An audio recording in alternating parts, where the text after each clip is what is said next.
Right. So there's a couple of things I'll touch on that I saw in the comments.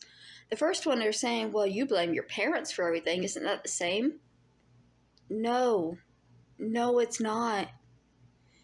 The first 5 years of your life are the most important years of your life. You can barely remember them, but they create who you are at your core. And the first 5 years of my life was a nightmare. I was born in a car and instantly abandoned by my mother because she was so drugged up and traumatized she couldn't take care of me. My grandmother took me, but I wasn't really allowed to bond with her because as I got older, every time I would get around my family, they would remind me that she was not my mother. Every time I went back home, it was screaming and fighting and threatening and breaking things and police and drugs and alcohol and strangers coming in and out at all hours of the night because they had all kinds of friends. My parents' house was horrific, and it got better as I got older. But those first 5 years of your life are what's important, and during those first 5 years, it had not gotten better in my parents' lives. The first 5 years of my life were possibly the worst of my family's life because a year later, my brother was born handicapped, and then the year after that, my little sister. While they were being arrested for prostitution, going through all of this nightmarish stuff, and I was coming in and out of the home, my family knows what happened, and they have denied and looked past it and ignored it for so long. I don't blame the people in my family who are my age. My sisters, my cousins, it's not their fault. They were also children. They had no power. But my aunt, my full-grown aunt, who was a full-grown woman with her own children at the time, that knew my father was abusive, that knew he was a drug addict, that knew he was beating her younger sister, her baby sister. My mother is Kathy's baby sister, the youngest in the family.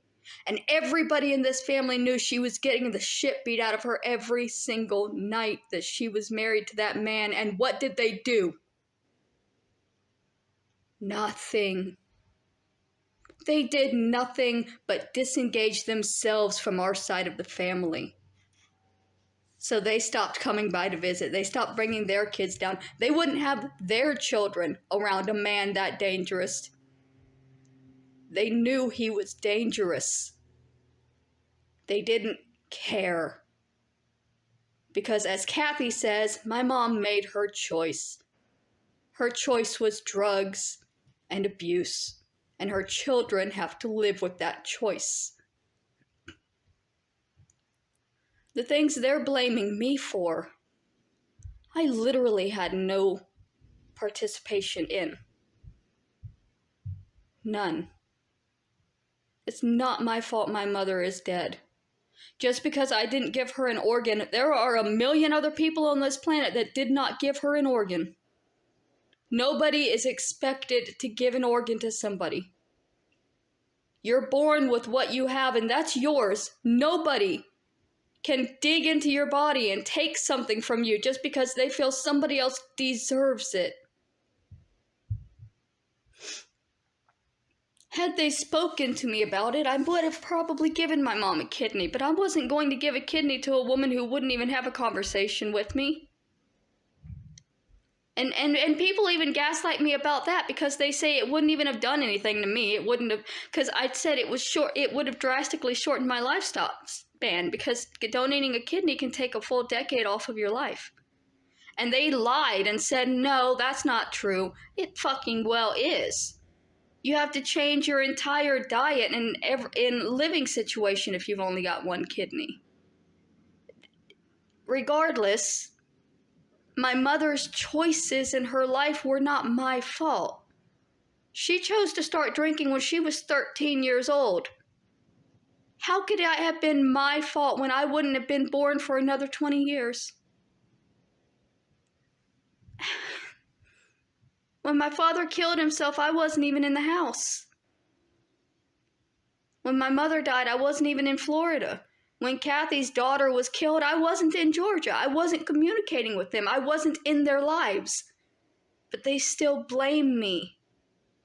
They still hold me accountable. They still hold in their heart hatred for me for things that I had no hand in, because they desperately need somebody to blame.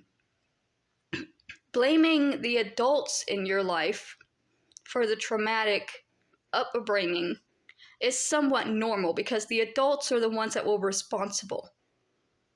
It was my mother's responsibility to give me a safe childhood, and she didn't do that.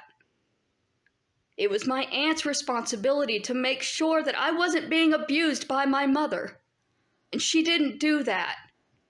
And yes, I do believe that is your responsibility. I believe that if your family member is abusive, you have a responsibility to the child being hurt to step in and do something. The parents should not get to choose whether they want to abuse their children, and the family just stand back and say, well, it's their choice. So yes, I do hold my aunt accountable for the fact that she knew my brutish father was abusive and addicted to drugs and beating the crap out of everyone in that fucking house. And she did nothing to help any of us. She's done nothing but judge and look down on me and try to bring me down. The second thing they're saying is, well, your family's not the one that's making the family look bad. They're not schizophrenic and on YouTube and being homeless and all this. I'm not doing it as their family. I was doing this as me. This is my life, not theirs. I'm not even using their name. Both of my sisters have changed their last names. My aunt doesn't have the same last name as me. Both of my parents are dead. Nobody has the same name as me, except my ex-spouse, who I believe has also changed their name. If they had left me alone, none of them would even be involved, because I was under the name Adrasdea. Nobody knows who that person is in connection to Kathy. Nobody knows who I am, except for the fact that they have come out and connected themselves to me. And they won't leave me alone. They could have gone their entire lives and never spoken to me again or about me again, and I would have never spoken to them again. But they chose to do those interviews to make me try to kill myself. They literally did those interviews because they were hoping I would kill myself. My fucking cousin is literally on there talking about she wouldn't share her Legos. Like, that's the biggest problem in your life, is that I wouldn't share my Legos with you when I was a child. I shared them with your babies. Maybe I didn't share when I was a kid, but when I grew up, I shared with them. Your kids played with my toys all the time, but you're still harping on the fact that you didn't get to play with my Legos when you were 10.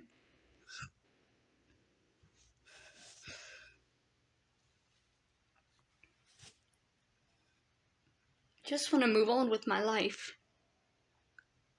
But they're never going to stop holding me back, because if I move up, they feel like they move down. If I move closer in the race to feeling complete and whole and normal, they feel like I'm taking something from them, because they don't have that, so why should I? If they're not happy, why should I ever be happy? That's why they're doing it. And what right do they have to do that? What right do they have to decide that for the rest of my life, I'm not allowed to be happy? I'm not allowed to be a person? They don't. That's why I'm moving most of my stuff over to the other channel, so that I can monetize it and make money and start building myself a life. Because I'm tired of being held back by them. I'm tired of being pushed down by them and told that I can't be anything because they're nothing.